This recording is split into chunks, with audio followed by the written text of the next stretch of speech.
با این فرمول دیگه محال موقع خرید طلا کلاه سرت بره. حتما این پست رو لایک کن، واسه دوستاتم بفرست و بیا جلو تا بهت این فرمول رو آموزش بدم. ببینید بچه‌ها، موقعی که شما خرید طلا دارید، علاوه بر نرخ روز طلا 3 تا هزینه دیگر رو به طلا فروش پرداخت می‌کنید.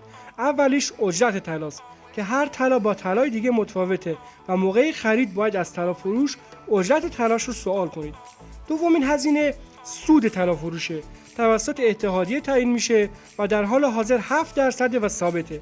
سومین هزینه ارزش افزوده یا مالیاته که در حال حاضر 9%، اما باید دقت کنید که این ارزش افزوده یا مالیاته فقط به سود طلا فروش و اجرت طلا میخوره و باید دقت داشته باشی که اینو روی گرم طلات حساب نکنی. حالا بیا یه دونه مثال بزنیم تا کامل برات جا بیفته.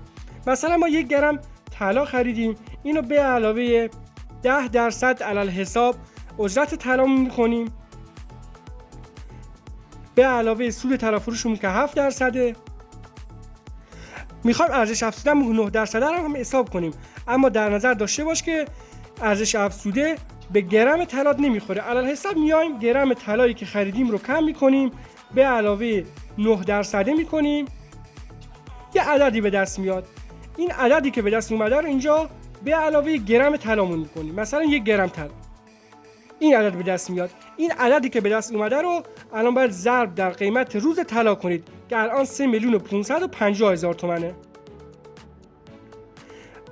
توجه کن که 1 گرم طلا با اجرت طلای 10%، سود طلا فروش 7% و مالیات 9% از 3,550,000 میشه 4,234,000 تومان.